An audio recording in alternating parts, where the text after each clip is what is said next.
Hello everyone, and thanks for joining us on the fourth episode of the series. In this series, we talk to the authors from around the globe and try to inspire the writers who are struggling to get published. Today, we have with us a very special guest and very renowned author, Laurie Frankel. She has written multiple best-selling books uh, like 1, 2, 3, This Is How It Is Always Is, Goodbye for Now, The Atlas of Love. Her writing always appears in New York Times, The Guardian, Lit Hub, and other publications. Uh, she is a recipient of the Washington State Book Award and the Endeavor Award. Her book has translated into more than 25 languages and opened for film and television as well. So, without waiting or without much delay, let's get into the interview and talk to Laura Frankel herself and learn the experience she has gained from these many years of writing. And so, welcome to the show, and thanks for joining us on this series. We are so glad to have you on this show. Uh, Basically, you are an inspiration for many young writers. We can start questioning. So, the first question comes in when. Very kind of you. So, the first question is, when did you first realize you want to be an author? Oh gosh. Well, first of all, thank you so much for doing this. It's a really lovely thing that you're doing. I love to talk to young writers. And I don't know. Some mornings I'm still not sure. And in other ways, I guess I knew all along. So sort of take your pick. I was always writing when I was really young. It's something that I really love to do, but it wasn't clear to me that it was something that you could do except for fun. Like it just seemed like hobby to me. And then, as I say, some days I'm still not sure. Okay. So basically, we can understand that you have started writing from young age only. Yes, correct, for sure. So the second question is like, who is your inspiration? Like an author who inspires you to write, or the author who gives you general inspiration? Yeah, I mean, I love that question, and I want to try to give you a specific answer, but it's hard. Everyone is writing different things, and everyone is solving the problems in different ways, and because there's so much out there. I mean, there's so much wonderful to read that I feel like, well, I want all of it. I want to read something different every time. So I'm inspired really by so many people and by the breadth of them. Ruth Ozeki has a new novel coming out this fall, and she is a favorite of mine. It's certainly inspirational, personally and artistically and professionally. Karen Joy Fowler has a new book out next March, and she is a writer I turn to over and over and over for inspiration and joy. She's such a beautiful writer. But I read a lot of Shakespeare, and that's a different kind of inspiration because of course I can't write like that. But it is certainly inspirational to read. Correct. As an author, we need to read as much book as we can. So it's Absolutely. correct. So that we can understand. Absolutely. That is my number one piece. Yeah. Exactly. That's the most important thing. Read as much and as widely as you can. In fact, in many ways, it doesn't matter what. And in some ways, I think it's that breadth of creation that is so inspiring. Correct. So the third question is, person from your life who has inspired you, like the person who is close to you. My husband reads all of my early drafts. All with extraordinary generosity. He also is wildly talented and generous of spirit and kind and intelligent. So inspirational in all the ways. I find my kid very inspirational in completely different ways. In that she's 12 and she's just growing up into the world, and so it is an important perspective to have. I think that the kind of joy in new things, and all the wonder that she experiences in the world and in her life. My parents also have been really, really wonderful and supportive always, and that was very inspiring to me, I guess, in a more literal, practical way when I was growing up, and then has become something different now that they live across the country, and we are close in a different way because I am an adult now. But I still find them very inspirational and remarkably supportive. Yeah. So you have everybody inspired you in your life. Like everybody plays a role in your inspiration. Yeah. Yes, I've been very lucky in that way. Very lucky. So the first question is, where did you get your information or ideas for writing? Like, where did you get your ideas? Yeah, I mean, it's such a good question, and it varies so widely. That too, I think, comes largely from reading everything, from sitting down with a newspaper every morning, from reading internationally, from reading interculturally, from making sure you're just taking in as much information as you can from as wide a variety of sources as possible. And paying attention, I think.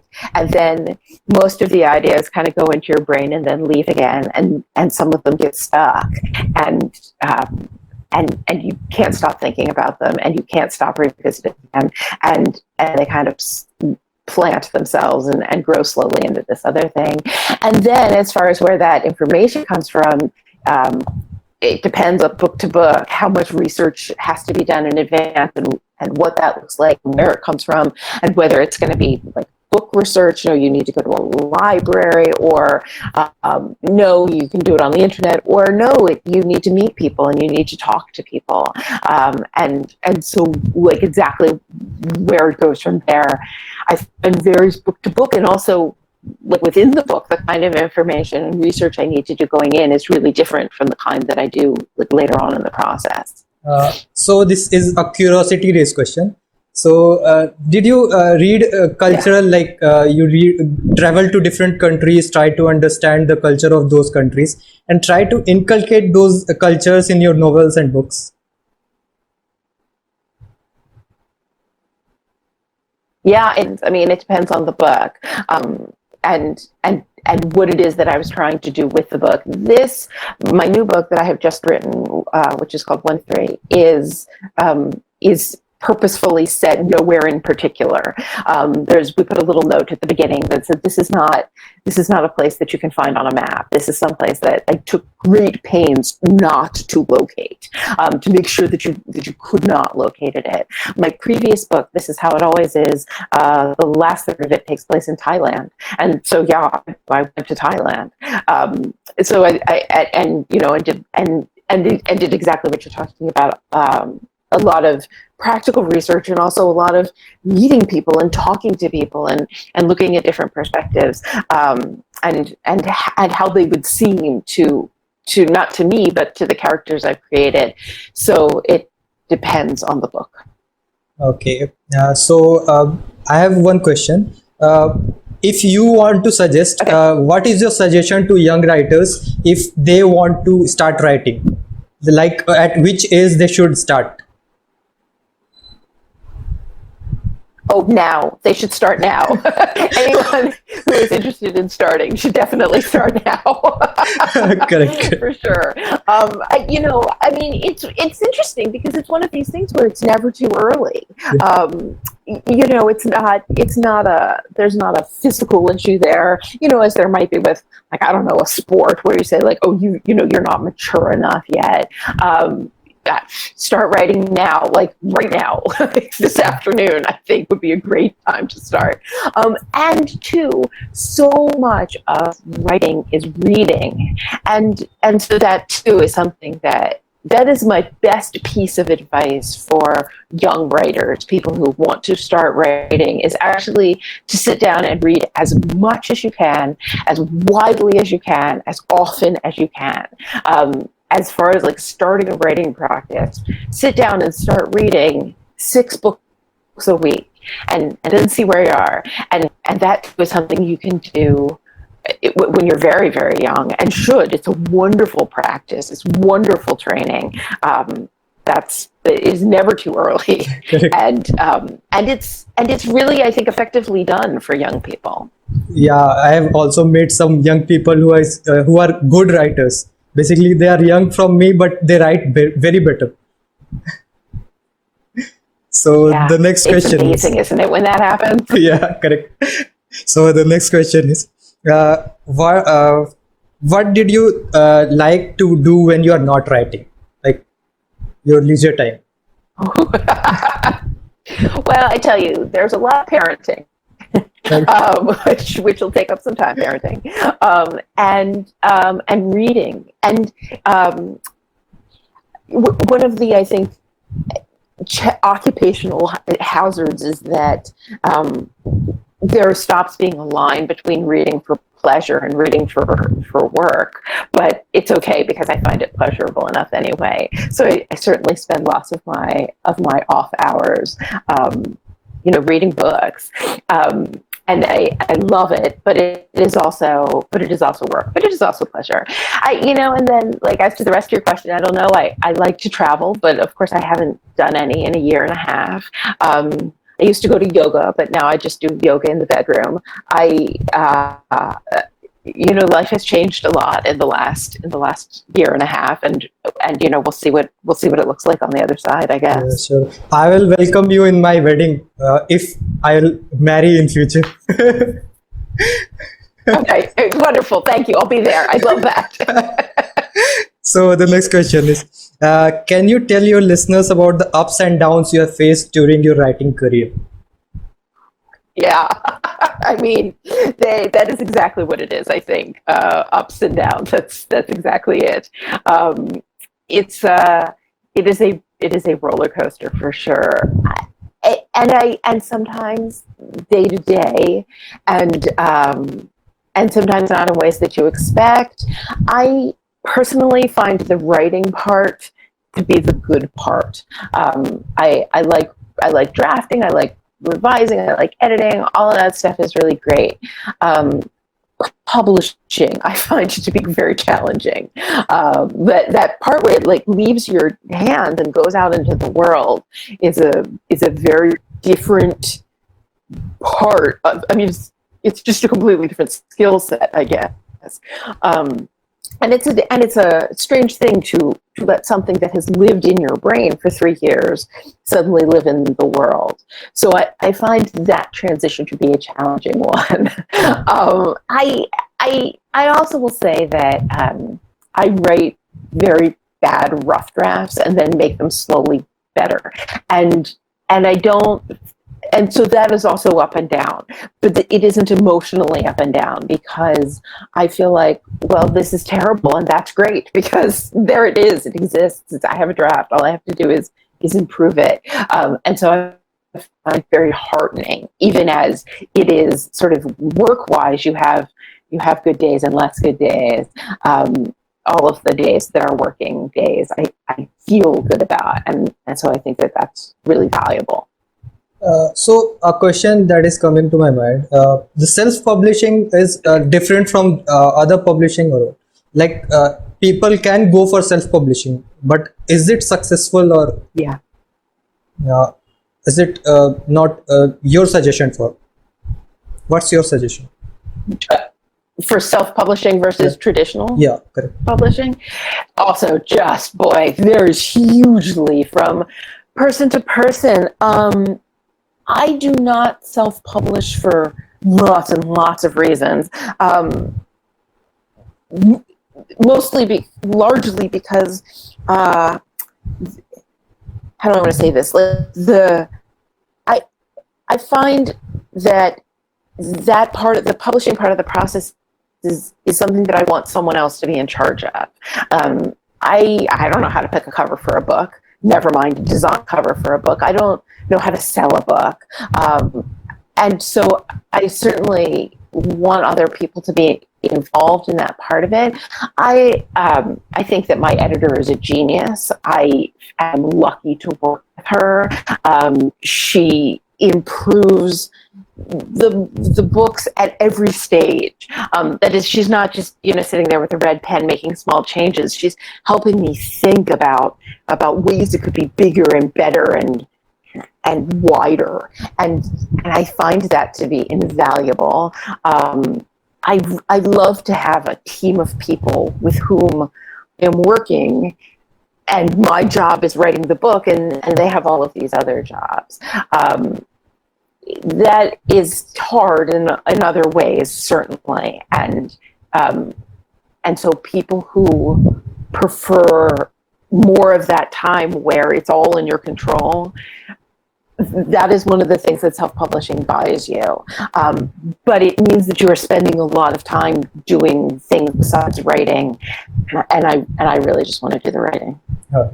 So it's straightforward answer from your side. So yeah, I mean, for me, just correct, for me though, correct. I think that is going to vary hugely, of course, from person to person. Yeah. Seventh question is, for you, what makes a great story? I want the characters to learn something over the course of it. That's what I want. That's what I want as a reader, and it's what I want as a writer. And it has to be a thing that's worth learning, I suppose. That's what I want, though. That's actually a very simple answer for me, which is interesting. Now it's interesting that you ask it that way. But yeah, that's very simply. I want my characters to have learned something over the course of these pages and the journey, whatever it is that they have done. Good. So the next question is, any short story from your life which you think can help other young struggling authors? Like any short story from it. Yeah. I'm trying to think if there's one in particular, but certainly you can share 3-4 stories. I don't mind. In fact, I think it's less individual stories and more, I mean, it's interesting. It's a good follow-up from your last question. It's what I have learned over the course of this thing. I was teaching, I was working full-time while I was writing all of my first and most of my second novel. I was doing something else. I don't think you can know whether or not you can write a novel without writing a novel. I certainly wasn't sure I could do it, or even that it was something that I wanted to do until after I had done it. And I think that that's true for lots of people. And so I think that the thing to learn is try it and see what happens. See if you can, see if you want to, see if you like it. It is certainly not glamorous. It's a lot of like butt plus chair. It's just time sitting and doing the work. So it's certainly not it's not going to be everyone's cup of tea, I suppose. It is definitely something that lots of people who I think really think they want to do it might, in fact, find that they don't. So that I think is the story, is like sit down and at the time I was writing during the summers, and I would hand in my grades and then sit down and write for 2 months in the summer every day. And I think that's just the perfect way of seeing whether this is something that you want to do. Then I had no idea what to do, having finished a novel. So I went to the library and checked out books about how to find an agent, how to publish a book. So I think that the moral of the story of my journey here is you don't need to know what you're doing. You don't need to know anyone. You don't have to have taken any classes. You don't have to have any contacts. But it is going to be lots and lots of hours sitting in a chair trying things that don't work, and then scrapping those things and trying something else. Okay.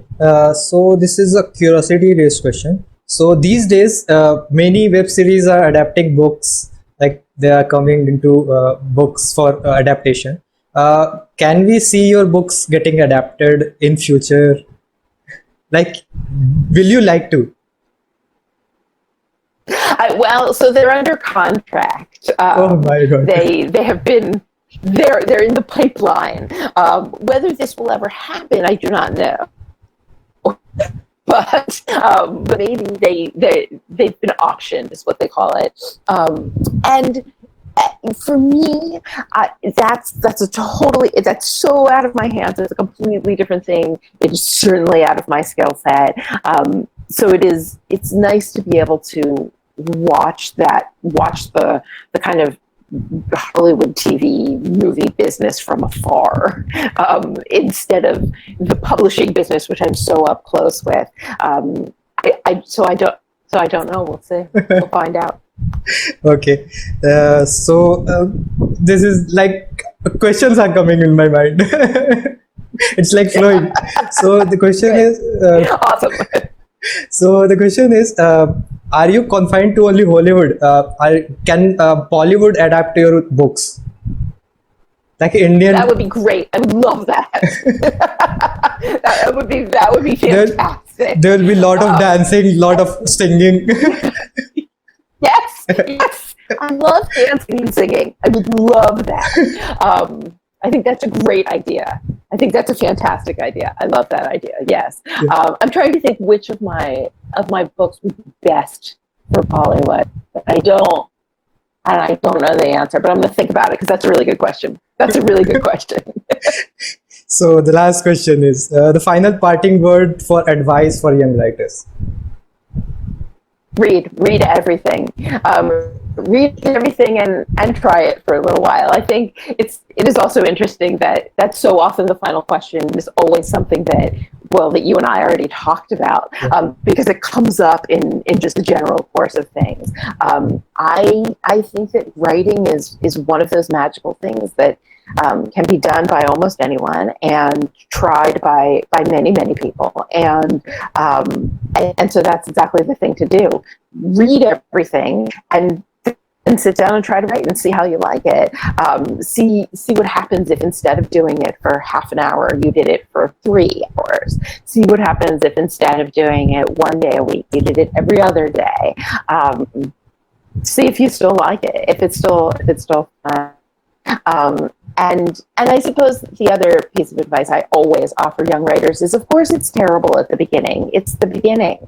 But give it time and revise it and revise it and revise it and revise it. Cut everything you can live without and write it again. And eventually, it's going to get good. So don't panic prematurely. Don't conclude like, oh, I've been at this for however, 6 months, a year, 3 years, and it's not good yet. It's just not. It's not that it's bad. It's just that it's not finished yet. So I think sticking with it is also a good piece of advice. So your sentence will be like, it is okay to write crap unless, as long as you can edit brilliantly. That's right. Exactly. Just don't stop after you've written the crap. Write it some more. Yeah. So glad to have you on this show. It was so fun to have talking to you, and I'll be really glad if you can come to my wedding in India. Okay. In future. Thank you. I will be so glad too. I will send you invitations. I'm so glad. Okay, thank you. And thank you for doing this. This is a really nice way it's first thing in the morning where I am. And this is a really lovely way to start my day. Thanks, ma'am. Thanks. Bye. Thank you. Bye. Be well. Thank you.